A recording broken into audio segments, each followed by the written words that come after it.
Hello friends, welcome to Telugu option edge. ఇది మన ఛానల్లో ఫస్ట్ వీడియో.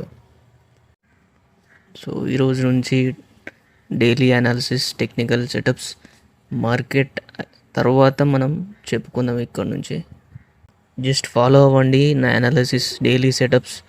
మార్కెట్ తర్వాత నేను ఎలా చెప్తున్నాను, సో లైవ్ షార్ట్స్లో కూడా చెప్తాను. సో ఇక్కడ నుంచి డైలీ ట్రేడింగ్ యాక్టివిటీ కానీ సిస్టమేటిక్గా ఏ టైంలో ట్రేడ్ తీసుకోవాలి, ఏ టైంలో ఎగ్జిట్ అవ్వాలి. సో ఈరోజు మార్కెట్ చూస్తే 25,800 బిలో ఓపెన్ అయింది. సో రెసిస్టెన్స్ లెవెల్స్ బాగా బిల్డ్ అయ్యాయి. 25,800 అండ్ 25,900 అండ్ 26,000 దగ్గర కూడా. సో ఈ రెసిస్టెన్స్ లెవెల్తో మళ్ళీ 25,700 దగ్గర call sellers and put sellers, institutions ఇవంతా ఈ వోల్టాలిటీతో లింక్ అయి ఉంది. సో అక్కడ బాగా ఫైట్ జరిగింది బిట్వీన్ ఈ బయర్స్ అండ్ సెల్లర్స్. 25,700ని రెసిస్టెన్స్ లాగా తీసుకోవాలా లేకుంటే సపోర్ట్ లాగా తీసుకోవాలా అనేది ఫైటింగ్ జరిగింది.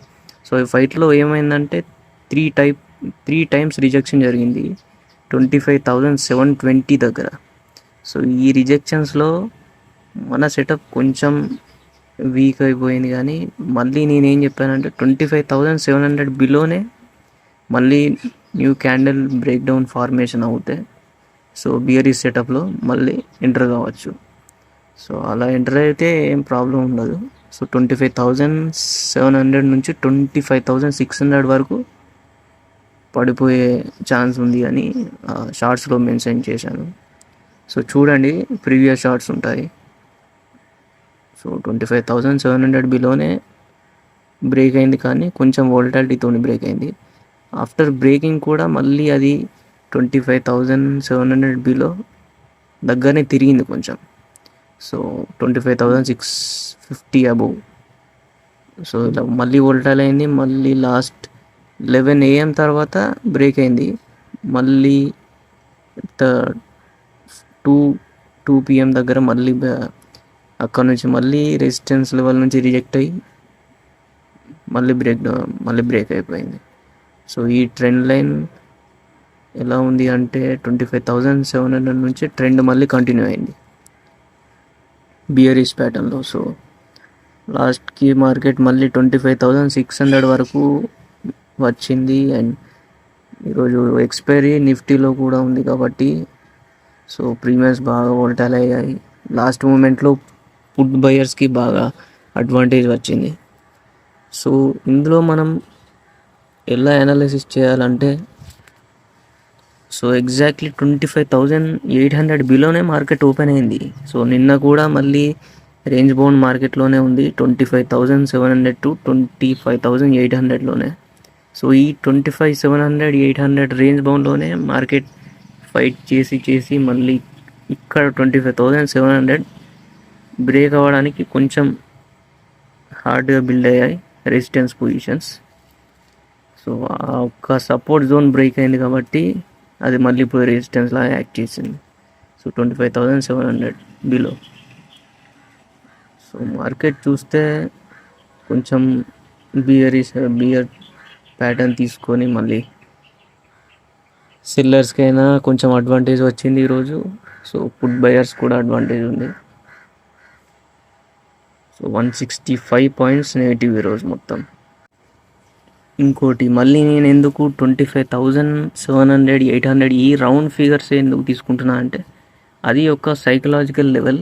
ఎందుకంటే అది మీకు ప్రైజ్ ఆప్షన్ చైన్లో కూడా చూడండి, అదొక ప్రైస్ మెన్షన్ చేసి ఉంటుంది 25,700, 25,750. ఈ స్ట్రైక్స్ మీద మాత్రమే ప్రీమియమ్స్ ఉంటాయి. సో అది కూడా కొంచెం మనకి అడ్వాంటేజ్ ఉంటుంది చూస్తే. అందుకే రౌండ్ ఫిగర్స్ ఏంటి అంటే 25,700, 25,600 ఇలా తీసుకున్నాం.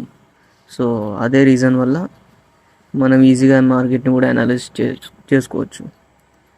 కాకుంటే నేను డేటా చూస్తే ఓఐ ప్లస్ మార్కెట్ నిఫ్టీలో పెయిన్ ఎక్కడ ఉంది, ఏ పొజిషన్ దగ్గర ఉంది, సో ఇవి రెండు కంపేర్ చేసి మళ్ళీ చేంజ్ ఇన్ ఓఐ ఇవన్నీ కంపేర్ చేస్తేనే మనకి డేటాలో కంప్లీట్ ఒక ఒక ఐడియా అండ్ ఒక విజువలైజేషన్ వస్తుంది. మార్కెట్ ఎటు వెళ్తుంది, ఎక్కడ ఆగుతుంది, సో ఎక్కడ ఫైట్ జరుగుతుంది, ఇదంతా తెలియాలంటే మనకు ఒక్క ప్రైజ్ యాక్షన్ ఒక్కటే వర్కౌట్ అవ్వదు, దానికి కావాల్సింది డేటా కూడా. సో డేటా ఇది ఏంటి అంటే ఓన్లీ ఓపెన్ ఇంట్రెస్ట్ అనే కాదు, ఇంకా చాలా ఉన్నాయి డేటాస్. నేను మాత్రం యూజ్ చేసేది only open interest plus change in open interest, ఇంకా మార్కెట్ పెయిన్ ఎక్కడ ఉందని. సో దీనికంటే నెక్స్ట్ లెవెల్ ఎక్కడ ఉంటుందంటే ప్రైజ్ యాక్షన్లోనే మనకు కనబడుతుంది. So market buyers green candles, red candles ఏ టైప్ ఆఫ్ వోల్టాలిటీతో ఉన్నాయి, సో అది ట్రెండింగ్ టైప్లో కనబడుతుందా లేకుంటే వోల్టాలిటీ టైప్లో కనబడుతుందా. సో ఈ టైప్లో కూడా మనం చూస్తే కొంచెం ఆ సిస్టంలో మనకి డిస్ప్లే దొరుకుతుంది. సో ఎక్కడ వర్కౌట్ అయ్యేది అక్కడ వర్కౌట్ అవుతుంది. సో మనం మళ్ళీ కాల్ సైడ్ వెళ్తుంది కాబట్టి కాల్ తీసుకోవడం, పుట్కు వెళ్తుందని పుట్ తీసుకోవడం, ఇది ఈ వోల్టాలిటీ మార్కెట్ ఉన్నప్పుడు మనం ఈ మిస్టేక్ చేస్తాం. సో అప్పుడు మార్కెట్ ఏం చేస్తుందంటే ట్రాప్ చేస్తుంది మొత్తం. ఇప్పుడు నువ్వు కాల్ సైడ్ వెళ్ళినా పుట్ సైడ్ వెళ్ళినా ఏదో ఒక విధంగా ఈ వోల్టాలిటీ ఉన్నప్పుడు మాత్రం మార్కెట్ ట్రాప్ చేస్తుంది. సో అట్లా ట్రాప్ చేస్తే నువ్వు గెయిన్ అయ్యే ఛాన్సెస్ ఉంటాయి, లూజ్ అయ్యే ఛాన్సెస్ ఉంటాయి. సో ఈ గెయిన్ అండ్ లూజ్ అయ్యే ఛాన్సెస్లో నీ డిస్ప్లే మొత్తం, నీ సిస్టమ్ మొత్తం బ్రేక్ డౌన్ అయిపోతుంది. మళ్ళీ నీకు నెక్స్ట్ డే ఏమవుతుందంటే గ్రీడీనెస్ వచ్చేస్తుంది. నేను ఈరోజు లాస్ వచ్చిందని చెప్పేసి నువ్వు మళ్ళీ ప్రాఫిట్ గెయిన్ చేసుకోవడానికి మళ్ళీ ఏదో ఒక వర్కౌట్ చేస్తావు. అది బ్రేక్ డౌన్ అయినా బ్రేక్అవుట్ అయినా మళ్ళీ నీ సిస్టమ్ డిస్టర్బ్ అయిపోతుంది, నీ సైకాలజీ డిస్టర్బ్ అయిపోతుంది. సో ఆ గ్రీడీనెస్ వల్ల ఏమవుతుంది, మళ్ళీ లాస్ వస్తుంది. సో ఈరోజు రావచ్చు, రాకపోవచ్చు. సో బ్లైండ్గా ఎవరిని నమ్మద్దు, నన్ను కూడా నమ్మకండి. జస్ట్ ఒక సిస్టమ్ని ఫాలో అవ్వండి. మార్కెట్ ఎటు వెళ్తుంది, ప్రైజ్ యాక్షన్ ఎలా చూపిస్తుంది, మీకు కావాలనుకుంటే డేటాను కూడా కొంచెం నేర్చుకోవచ్చు. ఆ డేటా ఎలా అనాలిసిస్ చేయాలి. సో ఆ డేటా అనాలిసిస్తోని ఈ ప్రైజ్ యాక్షన్ సెటప్ ఇవి రెండు కంపేర్ చేసుకుంటే నీకు ఒక ఐడియా వస్తుంది. సో ఐడియాతోని మనం డైలీ ట్రేడ్ చేసుకోవచ్చు. సో వోల్టాలిటీ ఉన్నప్పుడు ఎక్కడ ఆగాలనో, ఎక్కడ కంటిన్యూ చేయాలో ట్రేడింగ్ని, అది కూడా ఒక ఐడియా వస్తుంది మనం మార్కెట్ ఎక్స్పీరియన్స్ తీసుకుంటే. కానీ మార్కెట్లో గెయిన్ అవ్వాలంటే ఇనిషియల్గా లూజ్ అయ్యే ఛాన్సెస్ ఎక్కువ ఉంటాయి.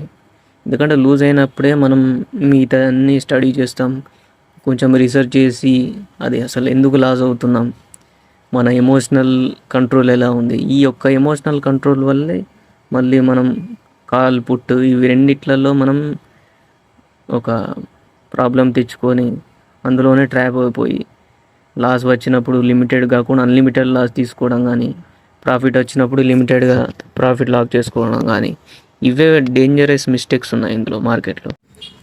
సో నేను చెప్పిన అనాలిసిస్లో మ్యాక్సిమం అందరు ట్రాప్ అయ్యేది 25,700 దగ్గరే. అక్కడే ఫైటింగ్ జరుగుతుంది కాబట్టి కాల్ బయర్స్ ఏం చేస్తారు, అక్కడ కాల్ తీసుకుంటారు. సో మార్కెట్ మళ్ళీ రివర్స్ అవుతుందని. కానీ ఎందుకు రివర్స్ అవుతుందని ఒక క్వశ్చన్ రావట్లేదు ప్రతి ఒక్కరి బ్రెయిన్లోకి. ఎందుకు అది సిఏ తీసుకోవాలి, పిఈ ఎందుకు తీసుకోవద్దు? ఎందుకంటే ఫేక్ బ్రేక్అవుట్స్ ఉంటాయి, బ్రేక్ డౌన్స్ ఉంటాయి. అవి ఒక్కటి తెలుసుకున్నా అని యూస్ ఉండదు. అందులో డేటా కూడా సపోర్ట్ చేయాలి. రెసిస్టెన్స్కి బాగా పవర్ ఉందా లేకుంటే సపోర్ట్కి బాగా పవర్ ఉందా, ఇవి రెండు చూసుకుంటేనే ట్రేడ్ యాక్చువల్గా సక్సెస్ఫుల్ అవుతుంది. ట్రేడ్ సక్సెస్ఫుల్ అవ్వకుండా ఏం కాదు, న్యూట్రల్లో ఎండ్ అయిపోయినా ఏం కాదు. సో ఇది ఒకటి ఏంటి అంటే మనకి అడ్వాంటేజ్. ప్రాఫిట్ అండ్ లాసెస్ లిమిటెడ్గా ఉండాలంటే కూడా ఇది ఒకటి యూజ్ అవుతుంది. ప్రాఫిట్ సంగతి తర్వాత. సో లాసెస్ లిమిట్ చేసుకోవాలంటే ఈ టైప్ ఆఫ్ డేటా ప్లస్ ఈ ప్రైజ్ యాక్షన్ ఈ రెండింటిని కొంచెం లింక్ చేస్తేనే సెటప్ కరెక్ట్ ఫామ్ అవుతుంది. లాసెస్ కూడా లిమిటెడ్ వస్తాయి. మీరు మార్కెట్ని వదిలిపెట్టినా అని కొన్నిసార్లు లిమిటెడ్ లాసే తీసుకుంటాం. సో ఇది ఈరోజు జరిగిన మార్కెట్లో 25,800 బిలో 165 పాయింట్స్ ఫాల్ అయింది నెగిటివ్లో. సో మళ్ళీ నెక్స్ట్ ట్రేడింగ్ డేలో మళ్ళీ కలుద్దాం. అండ్ అనాలిసిస్ కూడా నెక్స్ట్ లైవ్లో కొన్ని షార్ట్స్ అప్లోడ్ చేస్తే అవి కూడా ఫాలో అవ్వండి. అవి ఇంకా మీకు కొంచెం లైవ్లో కొంచెం అనాలిసిస్ కోసం కొంచెం నాలెడ్జ్ వస్తుంది. And thank you. అండ్ ఈ ఛానల్ని సబ్స్క్రైబ్ చేయండి. సో ఇది మన first YouTube video. And next upcoming వీడియోస్లో కూడా కొంచెం ఇంప్రూవ్ అవ్వడానికి ట్రై చేస్తా. and thank you.